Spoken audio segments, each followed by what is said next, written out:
no fish nearby. It's back to eating.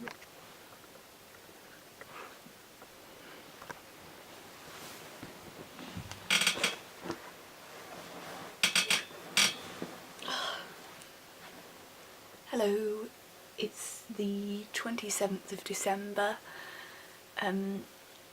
So it snowed last night and everything's covered in a white fluffy blanket. I'm up early because I'm just about to go out to a doctor's appointment to sort out getting all my regular medications and get some more Fortisips because I'm literally going to starve to death without those, and I need them. So, chat to you later.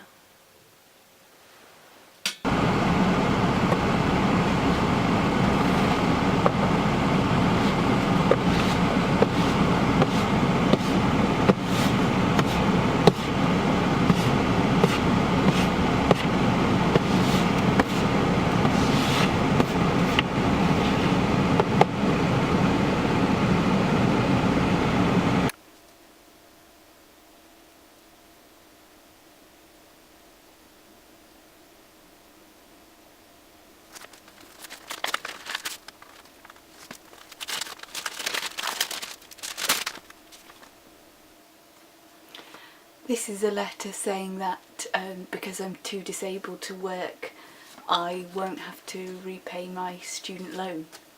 So that's cool. Hey, it's about 6 PM now and I went to my doctor's appointment this morning and it was really difficult for me to try and walk even a metre or two in the snow. My hip's been really playing up, but it just seems to be a constant thing now, that it's just never in the joint properly, and it's just constantly popping in and out. And what really annoyed me was that a guy had just parked in the one and only disabled space in front of the doctor's surgery, and he was just sitting there with the engine running.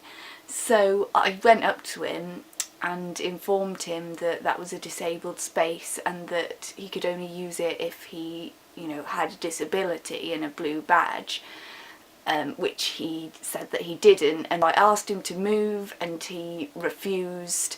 So I went into the doctor's surgery, got a pen and a piece of paper and started writing down all the details of his vehicle. You know, even though he could see that I was visibly limping and struggling to take a step or two, he just didn't give a shit. So this guy, he had his company name on the car. I mean, if I was going to break the laws on disability parking, I wouldn't use my company car, but he did. So his company was called B&R Engineering, and he had this huge, ridiculous, inappropriate car called a Hilux Invincible.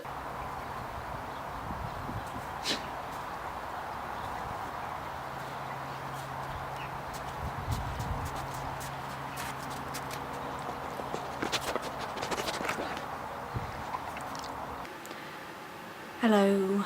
So it's about 3 PM on what was the 27th of December, but the date changed over at midnight, so I guess strictly speaking it's the 28th. So I spent the evening sitting with my mum and her partner, and when they heard about the thing with the driver who parked in the disabled space, they were saying that, oh, he's just going to do it even more now that you've recorded his details and told him not to, so you've made things worse. I mean, that's just a ridiculous comment. I don't even know where to begin, but they just say things like that that are really unhelpful and hurtful. And aside from that, I'm really worried about Jamie. their nurse was saying how bad his infection is, and obviously it's resistant to antibiotics. So he looked okay after his surgery. He seems to be surprisingly well considering the infection he's got, but I think that might just be his, personality and his way of dealing with things. But to be honest, things are really bleak. He's not been here to care for me at home, and even though my mum's got the week off work, she's decided that it's her week to go off on walks with her partner and get drunk and so on and so forth. And so she's not really taking on the caring role for me. Since Jamie's been in hospital, I've barely eaten, I've barely slept, and I don't know how he'll be feeling after a second surgery under general anaesthetic, but I'm starting to think that this might all go wrong. I mean, maybe he won't come home at all.